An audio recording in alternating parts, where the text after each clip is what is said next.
నమస్కారం ప్రజలారా, నా యూట్యూబ్ ఛానల్, నా పేరు రాజు. జూబ్లీ హిల్స్లో పోటాపోటీ పెరుగుతుందండి. మాగంటి సునీత గారు, నవీన్ యాదవ్ గారు, బీజేపీ తరఫున దీపక్ రెడ్డి గారు రంగంలోకి దిగుతారని తెలుస్తుంది. చూసుకుంటే సునీత గారు ఇప్పుడే ప్రచారం స్టార్ట్ చేశారు. మాగంటి సునీత గారు బీఆర్ఎస్ పార్టీ తరఫున సునీత గారికి బీఫామ్ కూడా ఇచ్చారు. ఎన్నికల ఖర్చుకు 40 లక్షల రూపాయల చెక్కు కూడా మన కేసీఆర్ సారు అందించారండి. కేసీఆర్ గారు ఆశీర్వదించి సునీత గారికి బీఫామ్ ఇచ్చి 40 లక్షల రూపాయల చెక్కు కూడా ఇచ్చారు. అయితే కన్నీటి ఇప్పుడు సింపతి కోసం ఒకరి మీద ఒకరు నిందలు వేసుకుంటున్నారు. ఏమంటే సునీత గారు ఒక మీటింగ్లో ఏడుస్తూ కన్నీళ్లు పెట్టుకోవడంపై కాంగ్రెస్ మంత్రులు దీన్ని ఒక సానుభూతిగా అభివర్ణిస్తున్నారు. ఈ కన్నీటి మంటలు మాగంటి సునీత కన్నీళ్లపై డైలాగు వారుంటున్నాయి.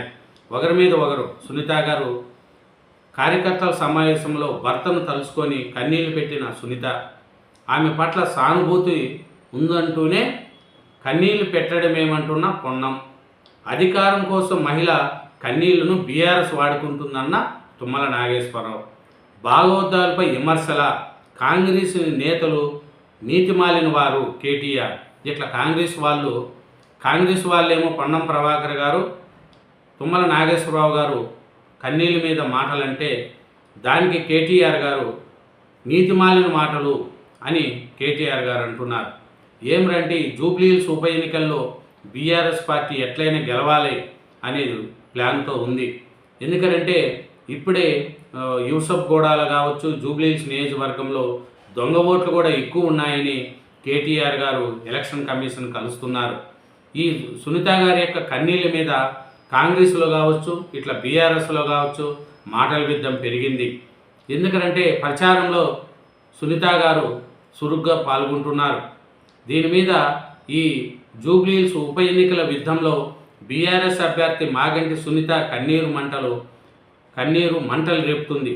బీఆర్ఎస్ కార్యకర్తల సమావేశంలో తన భర్త దిగవంత ఎమ్మెల్యే మాగంటి గోపీనాథం తలుచుకొని సునీత పెట్టుకున్న కన్నీళ్లు. దీనిపై మంత్రుల తుమ్మల నాగేశ్వరరావు, పొన్నం ప్రభాకర్ చేసిన వ్యాఖ్యలకు అందుకు బీఆర్ఎస్ ముఖ్య నేతలు కేటీఆర్, సబితా ఇంద్రారెడ్డి, శ్రీనివాస్ గౌడ్ కౌంటర్లతో మంగళవారం ప్రచారం ఈటెక్కింది. వాస్తవానికి జూబ్లీ హిల్స్ ఉప ఎన్నిక ప్రచారంలో కాంగ్రెస్ ప్రభుత్వ అభివృద్ధి సంక్షేమ కార్యక్రమాలు వివరిస్తూ బీఆర్ఎస్ 10 ఏళ్ల పాలనలో జరిగిన అవినీతి ఎత్తి చూపాలని సీఎం రేవంత్ రెడ్డి ఇటీవల తన నివాసంలో జరిగిన సమావేశంలో పార్టీ నేతలను సూచించారు. చూడండి, ఈ ఎన్నికల్లో బీఆర్ఎస్ సెంటిమెంట్ నమ్ముకొని ఎన్నికలు దిగుతుందని, ఈ నేపథ్యంలో మాగంటి గోపీనాథ్పై ఆయన కుటుంబ సభ్యులపై విమర్శలకు పోవద్దని అన్నారు. అయితే సోమవారం రహమత్నగర్లో జరిగిన బీఆర్ఎస్ కార్యకర్తల విస్తృత సమావేశంలో మాగంటి సునీత తన భర్తను గుర్తు చేసుకొని కన్నీళ్లు పెట్టుకున్న తీరు కాంగ్రెస్ నేతలు ఒకసారిగా ఉలిక్కిపడినట్లు చేసింది. దీంతో సునీతతో బీఆర్ఎస్ నాయకత్వం కన్నీళ్లు పెట్టించిందంటూ మంత్రులు తుమ్మల నాగేశ్వరరావు, పొన్నం ప్రభాకర్ గారు మంగళవారం ప్రచారంలో వ్యాఖ్యలు చేశారు.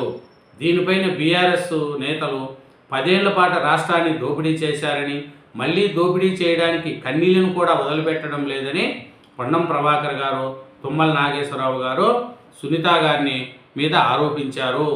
కన్నీళ్ల ద్వారా అధికారాన్ని మళ్ళీ పొందే ప్రభుత్వం చేస్తుందని కూడా సునీత గారి మీద పొన్నం ప్రభాకర్ గారు, తుమ్మల నాగేశ్వరరావు గారు విమర్శించారు. సునీత అంటే సానుభూతి ఉన్నా, సునీత అంటే తమకు సానుభూతి ఉందని, కానీ అందరి ముందు ఆమె మైకు పట్టుకొని ఏడవడం విడ్డూరంగా ఉందని మంత్రి పొన్నం ప్రభాకర్ అన్నారు. 10 ఏళ్లలో ప్రజల సమస్యలను పరిష్కరించిన బీఆర్ఎస్ వాళ్ళు ఇవాళ మహిళలను ఏడిపిస్తూ ప్రచారం చేస్తున్నారని కూడా విమర్శించారు. గతంలో ఎమ్మెల్యే చనిపోతే ఉప ఎన్నికల్లో ఇతర పార్టీల అభ్యర్థిని పెట్టేవి కావు, కానీ ఈ సంప్రదాయాన్ని తుంగలో తొక్కిన బీఆర్ఎస్ పార్టీ అదని తెలిపారు. మంత్రులు పొన్నం ప్రభాకర్, తుమ్మల నాగేశ్వరరావు చేసిన వ్యాఖ్యలకు బీఆర్ఎస్ ముఖ్య నాయకులు కేటీఆర్, సబితా ఇంద్రారెడ్డి, శ్రీనివాస్ గౌడ్ తీవ్రంగా తప్పుపట్టారు. మాగంటి సునీత భాగవతంపై విమర్శలు చేసిన కాంగ్రెస్ నేతలు నీతిమాలిన మనుషులంటూ కేటీఆర్ గారు మండిపడ్డారు. ఆమె ఆవేదనపై కూడా విమర్శలు చేస్తున్నారు. ఎంత సిగ్గులేని వారో సమాజం చూస్తుందన్నారు.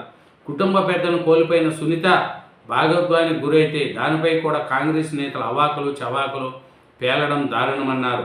ఒక మహిళగా కుటుంబ పెద్దను కోల్పోయి బాధతో బాధన ఆమెకు ఉండదా అని కేటీఆర్ గారు ప్రశ్నించారు. మాగంటి గోపీనాథ్ కుమార్తెపై కూడా అక్రమ ఎన్నికల కేసు పెట్టడం కాంగ్రెస్ పార్టీ నీతి లేని రాజకీయాలకు నిదర్శనమన్నారు. ఒక మహిళ దుఃఖం పైన విమర్శలు చేస్తున్న కాంగ్రెస్ మంత్రులను యావత్ మహిళా లోకం క్షమించదని సబితా ఇంద్రారెడ్డి గారు అంటున్నారు. భర్తను కోల్పోయి తప్పనిసరి పరిస్థితుల్లో నమ్ముకున్న ప్రజల కోసం ప్రజా జీవితంలోకి వచ్చిన తమలాంటి వారిని ఆ వ్యాఖ్యలు ఎంతో బాగా బాధిస్తున్నారు. రాష్ట్రంలో బాధ్యతాయుతమైన పదవిలో ఉండి సమాజానికి మంత్రులు ఇచ్చే సందేహం ఇదేనా అని సబితా ఇంద్రారెడ్డి గారు తుమ్మల నాగేశ్వరరావు మీద, పొన్నం ప్రభాకర్ గారి మీద అంటున్నారు. సునీతపై చేసిన వ్యాఖ్యలకు యావత్ మహిళా లోకానికి క్షమాపణ చెప్పాలని ఆమె డిమాండ్ చేశారు. కమ్మ సామాజిక వర్గం మద్దతుతో మంత్రి అయిన తుమ్మల అదే సామాజిక వర్గానికి చెందిన మహిళ దుఃఖంలో ఉంటే అవమానిస్తారా అని మాజీ మంత్రి శ్రీనివాస్ గౌడ్ మండిపడ్డారు.